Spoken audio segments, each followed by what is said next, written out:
All right.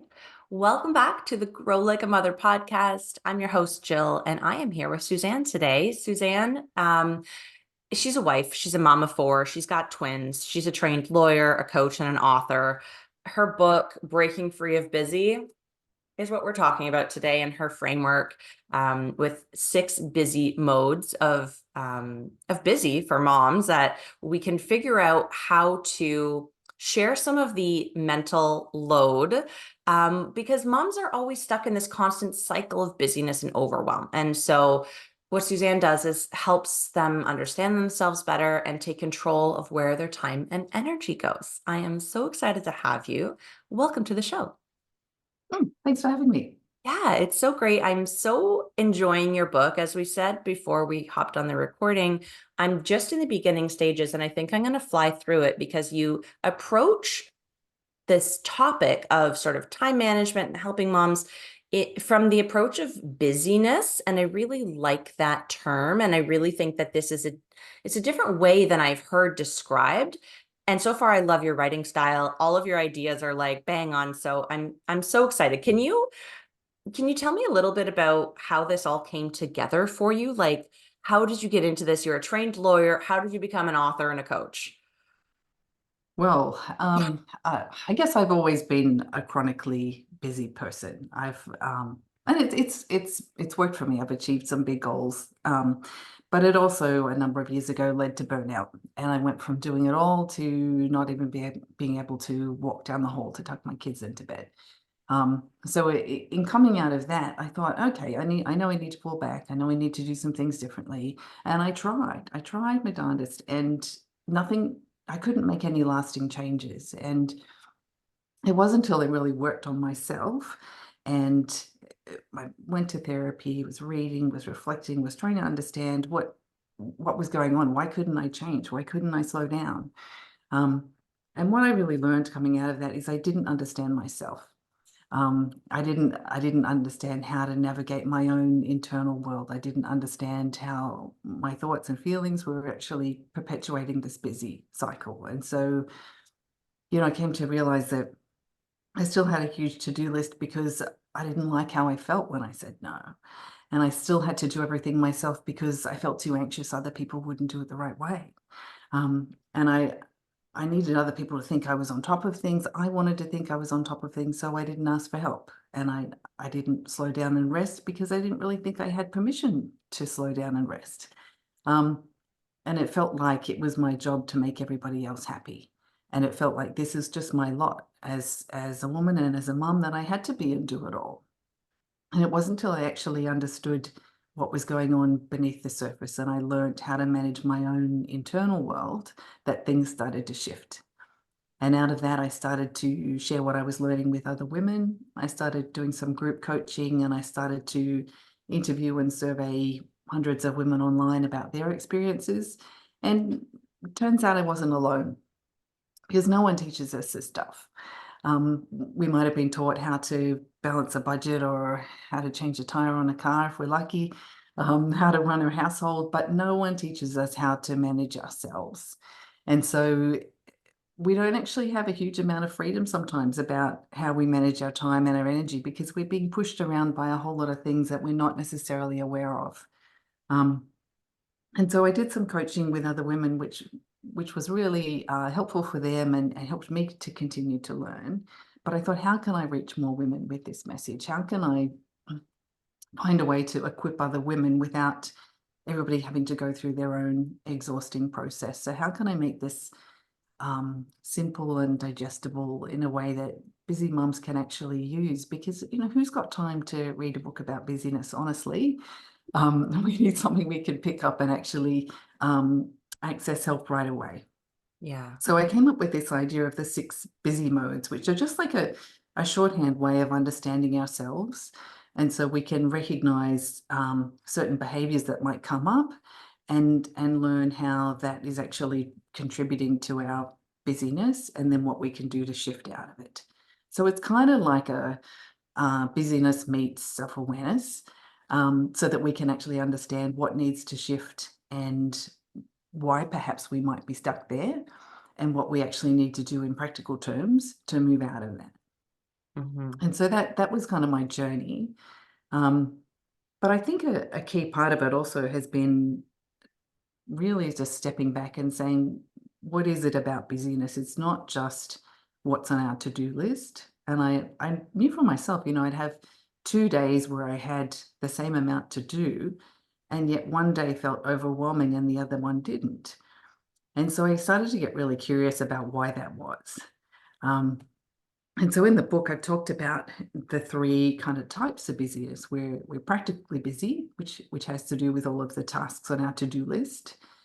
And we're mentally busy, which is all about the deciding and the planning and the logistics and the remembering and the storing the information and all of that.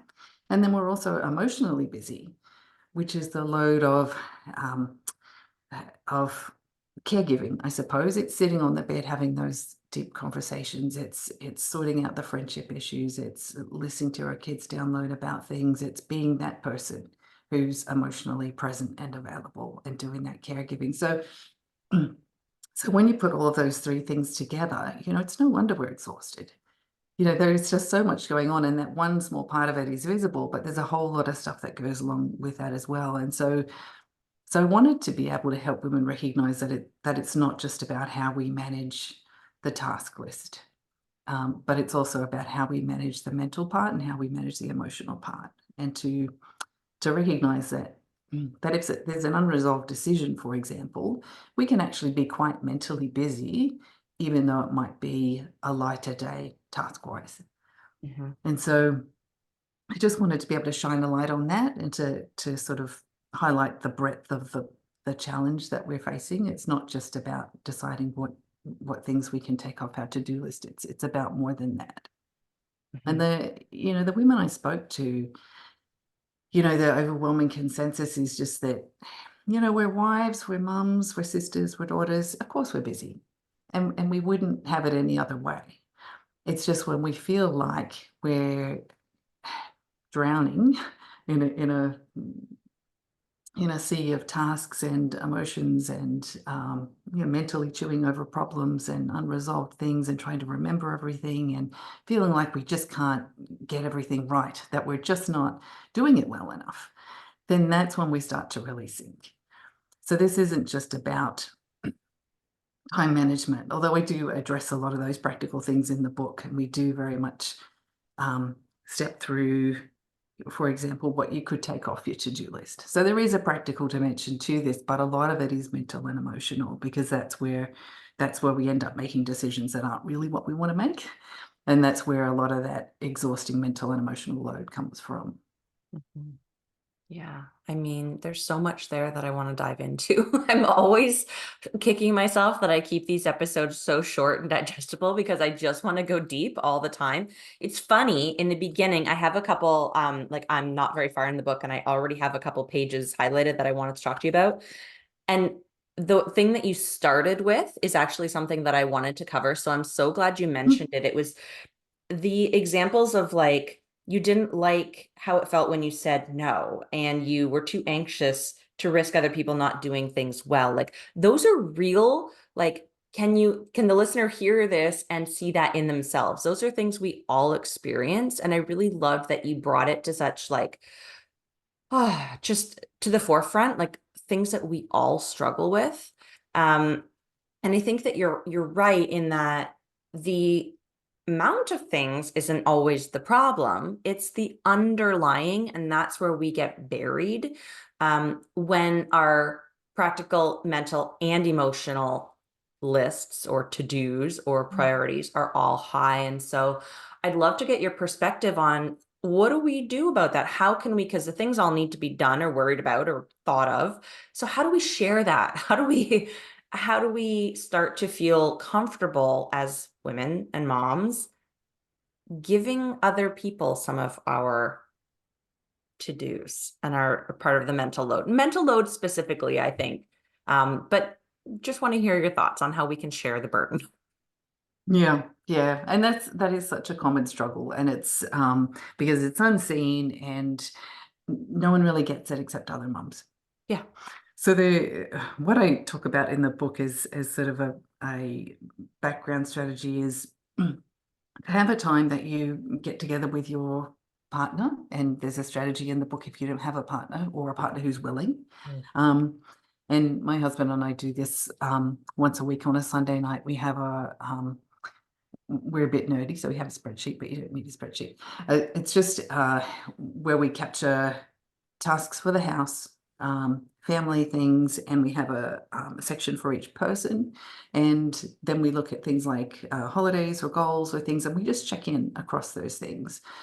And it really helps to do that all at once, at one time, because what would happen is I would be thinking about, what we should do about a particular issue, and I would raise it at a time I thought was a good time, was not a good time for my husband, and I would go away with the feeling that I have to make the decision because he's not interested or doesn't want to listen for as long as I need to talk about it. But having a set time where we make some of those decisions together and talk about some of those things is really helpful because then he expects it. And so he is able to be prepared and to be in the right frame of mind. And what I really found was that if we talk about those things at the beginning of the week, even if I'm the one at home implementing those decisions, I feel more supported because we've talked about them. And so when I bring up, what are we going to do about this? We've already talked about it. Or the conversation is about how we're following through, not about the actual decision-making process. So I think trying to batch that kind of thinking and decision-making is really helpful. And even if you don't have a partner, I know women who team up with a girlfriend and they bounce things off each other, and they meet semi-regularly to do that and say, I just want to get your feedback on A and B and C. I'm not sure what to do about this. So being able to to do that at one time means that you, at other times, can set that aside because you know you've got the time you're going to think about it. And that is a super helpful thing. It does take a bit of discipline because when things come to mind at other times, you have to think, okay, Sunday is when we're going to talk about that. Mhm. Um, and that means that you can focus on it properly.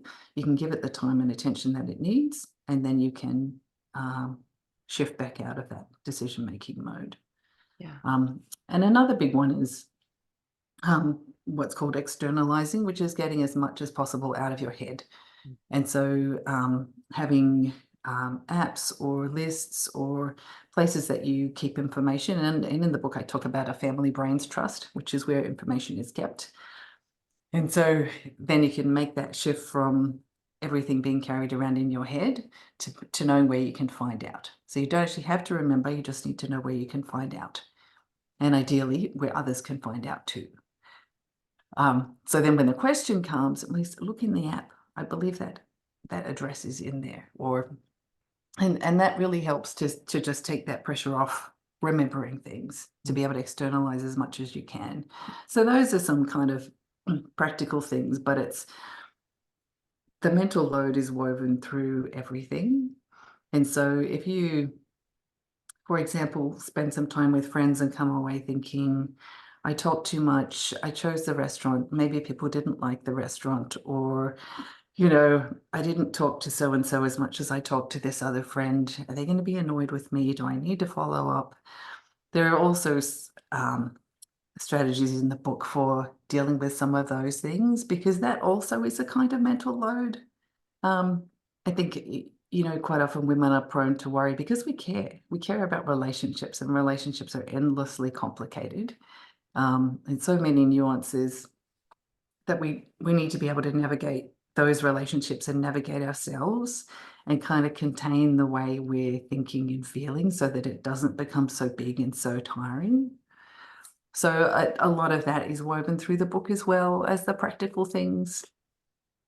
So fantastic. I love learning new ways to support myself as I go through life as a busy mom. Like I'm in the stage where my kids are still little, but I think that no matter what stage of motherhood you're in, this is this book provides tools that we can all use. And like you said, it doesn't matter if you're married, single, have a partner who's not supportive. There are tools for everyone in here. It's very inclusive, which I love. And I think that there's just so much specificity that you can walk away, like open up a chapter, read a couple pages, you're going to get something that you can then close the book and go implement, which is everything, right? Can you walk us through the 6 busy modes that the book sort of centers around? Okay, so just to recap, the busy modes are like a shorthand way of being able to recognize what's going on for you. So Mhm. your first step before that is to be able to say, wow, I'm doing too much, I'm overwhelmed, something's not working here. And then to be able to say, okay, which busy mode have I gone into? How can I kind of diagnose what's going on for me right now? So there's 6 busy modes. There's doer mode, which is when you are kind of being that productive machine. You're just going from one thing to another, to another, to another. And your mindset is very much, I just need to get the next task done. I'll feel better when everything's finished and no one else is helping. So you become this in kind of like a martyr mode, I suppose, just moving through all of the tasks. And the second one is striver mode, which is when you're doing things to a perfect standard, or you're striving for a standard that's exhausting, and maybe not applying that to particular important things, but applying it to everything. So everything you're trying to do, you're trying to make the best meal, the tidiest home, the best put together outfits. You're trying to do everything to a kind of gold star standard. And that either comes from sometimes fear of what will happen if things aren't good enough. And that can be for our kids or based on what other people think or any of those things. Or it could be that we just have really ambitious ideas and we need to learn how to say no to ourselves. So that's driver mode. And then there's avoider mode, which is an interesting one because that's when we're busy doing things that aren't the most important thing. And Yeah, I know that one when well. we're when we're stuck doing things that are either not the most important or not important at all. Mhm. So in the book, I look at what your actual real need is in that situation and what you need to move forward to make progress on the thing that's important.